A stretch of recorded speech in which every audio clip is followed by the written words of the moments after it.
Foodies, siapa sih yang gak doyan nasi Padang? Kuliner yang rasanya selalu lama bana alias lazis obis ini emang nempel banget ya di hati orang Indonesia. Siapa sih yang gak doyan? Nah, tapi di kawasan Ben Hill, Jakarta Pusat, ada warung Padang unik yang konsepnya beda nih. Kalau dilihat-lihat dari penampilannya, malah kayak kafe kekinian gitu. Rumah makan Padang, tapi nggak ada etalase kaca di depannya. Wih, beneran nggak sih nih? Daripada makin penasaran, yuk kita masuk. Udah, tamboci dah. Kalau biasanya kan, masakan Padang itu identik dengan etalase makanan yang menggiurkan, yang bikin kita bingung mau milih apa, kayak milih pasangan hidup gitu kan. Tapi ini kenapa ada disket di sini, Foodies? Ada disket, ada buku, ada kaset. Apakah ini menu utamanya? Kita akan cari tahu. Buat foodies yang baru pertama kali datang ke sini, pasti bingung. Kok yang dipajang malah yang nggak berhubungan sama makanan Padang gitu? Tenang, nggak usah khawatir. Etalase makanannya tetap ada kok, tapi adanya di dalam nih foodies. Ini bener nggak nih tempat makan Padang nih? Ini bener nggak? Ini Padang. Bener? Bener. Ciri-cirinya saya nggak yakin. Yang pertama, kok itu yang di etalase malah disket? Maksudnya apakah itu menu utama sini atau gimana nih? Justru biar yang lewat tuh bertanya-tanya ini apaan. Oh, hobinya bikin penasaran. Pandemi kemarin emang bikin banyak orang berlomba-lomba buat menciptakan ide bisnis yang unik. Seperti Aris ini nih, profesinya sebagai pilot yang terdampak pandemi, bikin dia banting setir jadi entrepreneur muda dengan memanfaatkan resep warisan orang tuanya sebagai pengusaha rumah makan Padang. Gini, aku pengen cobain makanan yang paling spesial di sini udah. Ya. Tapi minta izin nih. Ya. Ada satu nanti yang pengen aku cobain masak langsung di dapur. Boleh?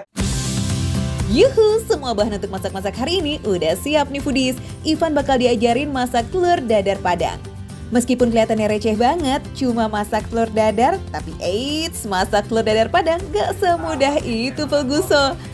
Ada tekniknya loh, just gercep deh ya, diotak-atik nih bahannya. Oke, ini langsung diaduk aja udah. Langsung aja dia. Langsung, wis. Aduk sampai Ini keahlian saya ini, ngaduk-ngaduk.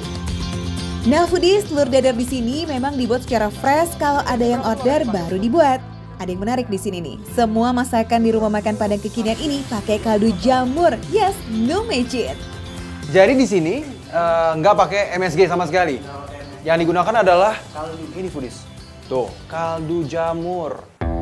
Nah kita lanjut yuk, masukin bumbunya ya foodies. Ada cabai giling, jahe giling, dan juga daun bawang.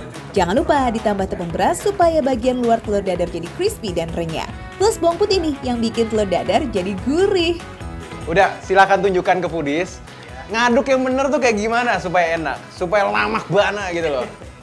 tinggal diangkat ke atas. Jadi lebih cepat ngebusannya. Oh gitu. Nah, ini salah satu triknya supaya telurnya mengembang ketika digoreng nanti foodies. Telur harus dikocok hingga berbusa. Kalau udah berbusa, siapkan minyak panas ya. Minyaknya harus panas banget. Ini juga bisa membantu supaya telurnya mengembang. Nah, ternyata nih foodies, cara menggorengnya juga ada triknya loh, supaya bisa menghasilkan telur yang tebal.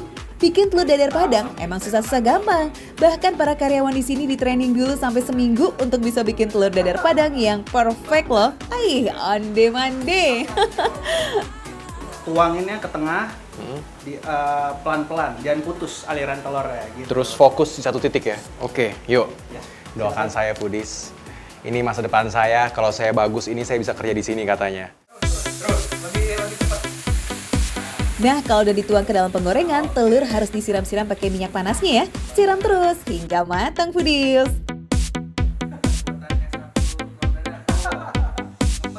Telur dadar buatan seorang Ivan Kabul. 1-10 nilainya berapa? Ini nilainya 11 nih. Wah, artinya apa nih?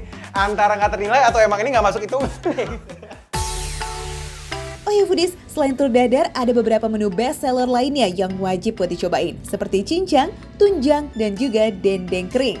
Oke deh, jadi nggak sabar nih pengen tahu gimana rasanya telur dadar bikinan Ivan Kabul. Cheese foodies yuk kita icipin.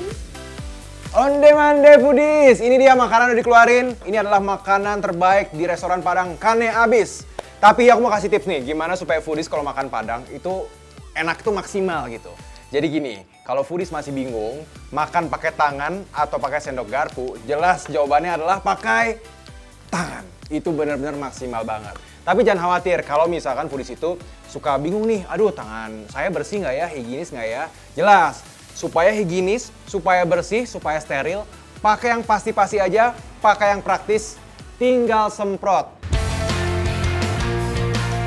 Kuman pecah mati hanya dalam 4 detik. Aku selesai ngomong nih ya, ini kuman juga udah pada mati semua. Nah terus yang foodies harus tahu yang terpenting, ini juga udah food grade. Jadi pastinya aman banget untuk membersihkan atau membuat alat makan kamu menjadi steril. Tinggal kita lap.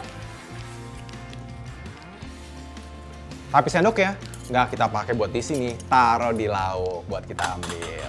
Oke, udah beres. Sekarang udah steril, perut juga rasa udah lapar banget, tinggal kita sikat semuanya. Selamat makan! Oke deh, tangan udah steril, alat makan udah aman dari kuman, langsung aja kita sikat makanannya. Ada 2 tipe cabai yang dikasih di sini. Ini cabai merah, tapi rasanya ini benar-benar pakai bumbu rahasia dia tuh. Dimasaknya pakai rempah-rempah, ada bawangnya.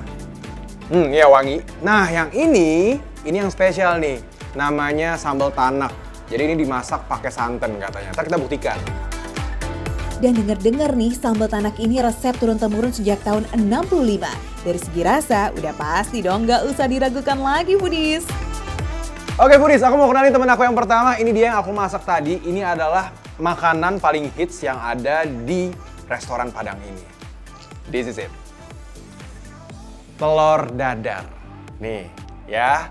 Telur dadar ini yang pertama nih montok banget, tebel banget, warnanya itu juga keoren-orenan. Selain ukuran yang gemesin, teksturnya juga komplit. Ada bagian lembutnya, ada juga bagian yang crispy di luar.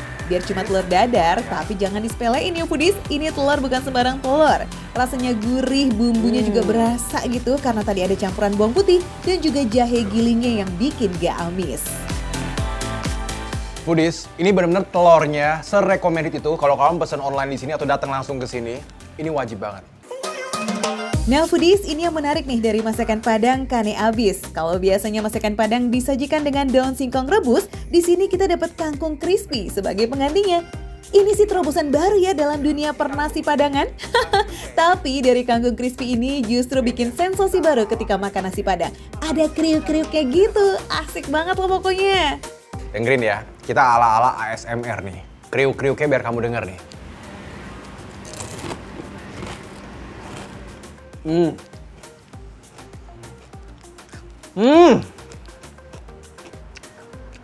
Ode mande. Jangankan diuak-uak pakai sayur dan lauknya, digadoin aja nih kangkung crispy ini udah lazis pakai banget. Nah sasaran selanjutnya nih, yang kriuk-kriuk lainnya ada dendeng kering. Gimana coba rasanya? Kasih tahu dong Van.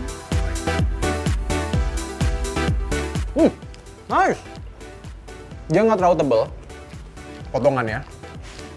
Jadi waktu kamu gigit, garingnya tuh berasa kriuk. Dan kunyahnya tuh nggak susah. Selain dari potongannya yang pas, rasa sambalnya pun cocok banget sebagai campuran si dendeng kering ini. Gak terlalu pedas, pokoknya pas banget ya di lidah. Bumbunya juga nonjok lagi. Ini adalah cincang foodies. Jadi kalau dilihat ini sebenarnya ala-ala daging sengkel ya. Dari tampilannya, antara tunjang dan juga cincang emang mirip banget ya. Serupa tapi tak sama. Tapi tentu isiannya beda ya foodies. Kalau tunjang menggunakan kikil sebagai bahan utamanya. Nah beda dengan cincang yang bisa menggunakan bagian daging apa saja asalkan mengandung lemak.